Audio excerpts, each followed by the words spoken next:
Hello everyone, welcome back to the channel. Today we are going deep into something that most of us take completely for granted, the English language. We use it every single day, but do you actually know where it came from? Because the story is wild. English wasn't born in a library or a classroom, it was born on a battlefield. It was forced, conquered, mixed, and remixed over more than 1,000 years of chaos. So let's get into it. We are going slide by slide through the entire history from ancient tribal Britain all the way to the Norman conquest of 1066 AD. Okay, first thing first. Before there was England, before there was English, there was simply no established national boundary here at all. None. The island we now call Britain was occupied by warrior tribes who were basically in a permanent state of war with each other. The rule was simple and brutal. Whoever wins the war gets the land. That's it. And what happens when a new group conquers territory? They impose their language. Look at the cycle on this slide. Warriors arrive, they conquered the territory, they imposed their language, and then another invasion comes and resets the whole thing. Now, there's a really important concept here. It comes from the literary critic Michel Foucault, and it's this: power and knowledge are always linked. The ruling class always imposes its own language, and we saw it in India with Sanskrit. We saw it across the colonial world with English itself. And we are about to see it happen layer by layer in Britain. English wasn't born out of peace, it was born out of continuous territorial conquest. So, who was in Britain before everything kicked off? In the centuries BC, the island, then known as Brittany, was home to two major groups, the Celts and the Gaels. They spoke Celtic and Gaelic languages. And here's something interesting: these languages were strictly spoken, there was no written format, no alphabet. Then came Julius Caesar. Rome invaded in 54 BC and stayed for roughly 400 years. And with Roman power came the Roman language, Latin. Latin was imposed as the official language, and Latin had massive prestige because, crucially, the Bible was written in Latin. So, if you wanted religion, education, power, you needed Latin. Here's the legacy that actually survived: the Roman alphabet, A to Z, or Z. The very letters you're reading right now, that's a Roman gift to the English language. And here's a fascinating footnote from this slide. Even after Rome collapsed and the Romans left, Latin's influence did not just disappear.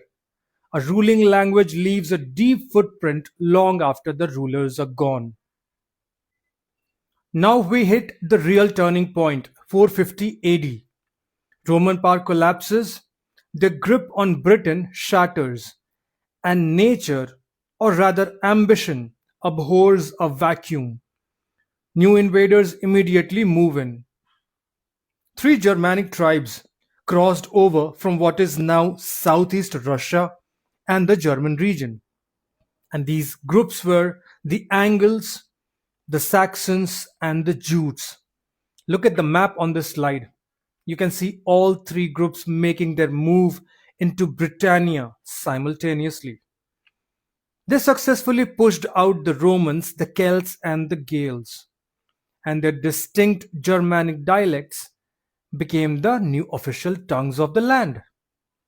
Now pay attention to the etymology alert on the slide, because this is where the word England actually comes from.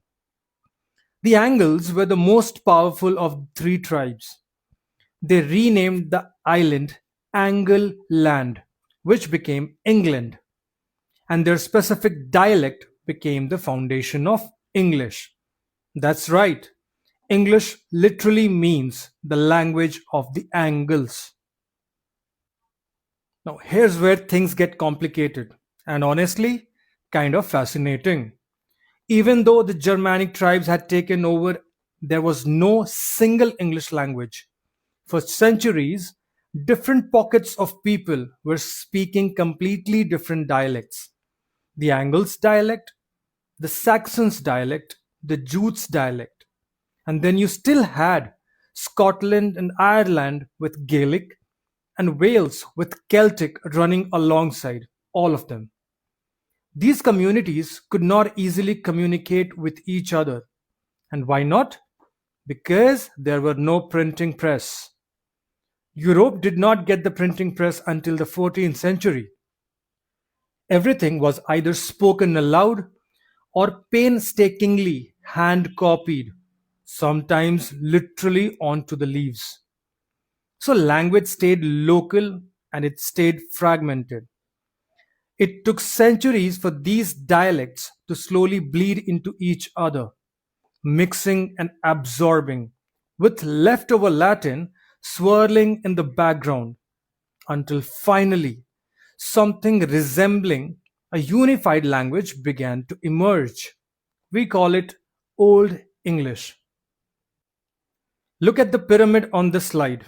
At the top, Latin, the language of church, of power, of prestige, of superiority. At the bottom, Germanic dialects, the language of commoners, spoken, unofficial. For a long time, Latin had an absolute monopoly.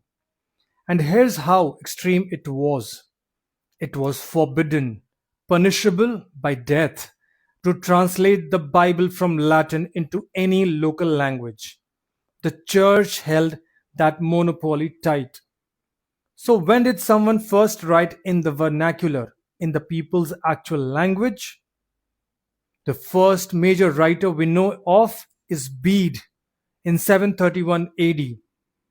He wrote a monumental book, The History of the English Church and the People. It's a landmark work. But, and here's the catch, Bede wrote it entirely in Latin, not English. But the man documenting English history felt the pull of Latin's prestige so strongly that he did not write in his own native tongue. The transition from spoken dialects to written literature was painfully slow. So, who actually broke the Latin monopoly? His name was Caedmon, and he is considered the first poet to write in Old English. Think about what that meant. In a world where Latin controlled all religious and literary expression, where writing in a local dialect was basically seen as inferior, even dangerous, Caedmon stood up and said, "Our language is worth something." He published a major volume of work called Charms, essentially a collection of psalms written not in Latin but in the people's tongue. And this was electric. His followers proved something radical: that the native tongue was capable of high art and profound religious expression. You did not need Latin to write something beautiful or meaningful. The slide makes a brilliant comparison here. It was like the excitement in India after independence, when the writers began publishing in Hindi, Bengali, Tamil instead of British English. The thrill of writing in your own language after centuries of imposed linguistic hierarchy. Caedmon cracked open the door. Others rushed through it. And through that door came the greatest work of Old English literature, Beowulf. Beowulf is the first and most important long epic poem written in Old English. And to understand why it matters, we need to understand what an epic is. An epic isn't just a long poem, it is a comprehensive reflection of people's culture, life, and language. Great epic poets don't just describe the world, they literally build the vocabulary of their language. Homer did it for Greek, Virgil did it for Latin, and Beowulf did it for Old English. Now, the plot. The hero conquers a terrible monster named Grendel and then conquers a dragon. That's it on the surface. But let's look deep. The slide suggests something very striking. The conquest of Grendel symbolizes the conquest of Africa. The conquest of dragon symbolizes the conquest of Asia. Consciously or unconsciously, Beowulf reveals the deep imperial ambition of Western European tribes, the desire to conquer the wider world. It's a poem about monsters, but it's really a poem about power. Now let's get slightly technical, but I promise it's interesting. The second great Old English poet was Cynewulf. His work was preserved in a famous collection called the Exeter Book, and his poetry, like most Old English poetry, had a very distinctive structure. No rhyme scheme, no definite meter in the traditional sense. Instead, it used something called alliterative verse, where rhythm is created through the combination of similar sounds and regular beats. And here's the beautiful part: the structure wasn't invented by scholars, it was modeled on the natural pace of human breathing and the human heartbeat. Look at the heartbeat image on this slide. That irregular but rhythmic pulse is basically what Old English poetry sounds like. These poems also had a cultural purpose beyond aesthetics. The heroic values in them were meant to imagine an ideal utopian society, a little like King Arthur's Knights of the Round Table or Plato's Republic. Literature as a blueprint for how people should live. Here's something we rarely think about. For most of Old English poetry, prose did not exist. Everything was poetry. Why poetry? Because poetry comes naturally to early human cultures. It's an oral tradition. Rhythm and repetition make things easier to memorize and pass on. Writing in structured, flowing prose is actually a marker of advanced linguistic maturity. Old English was strictly poetic for centuries. Then came the ninth century, and a king named Alfred, King Alfred of Wessex, drove a revolution. Under his reign, books on philosophy and religion were finally written in standard prose. Old English grew up. And then the biggest taboo of all was broken. The Bible was translated into English. The thing that had been punishable by death for centuries, done. Under Alfred's rule, the people finally got scripture in their own language. And this is a pivotal moment. King Alfred essentially took English from a vernacular folk dialect and elevated it into a legitimate literary language. And then everything changes again. 1066. The Normans, French speaking conquerors from northern France, invade Britain with violent force. The Anglo-Saxon era, which had run from roughly 450 AD to 1066 AD, comes to an abrupt end. And remember Foucault's rule: from slide 1, power shifts and language follows. The Normans impose French. The Germanic base gets a massive French overlay. And what do you get? Look at the formula on this slide: Celtic plus Latin plus Germanic dialects plus Norman French. That's modern English. That's it. That's the recipe. The language you're hearing right now is the product of over 1,000 years of invasions, impositions, and absorptions.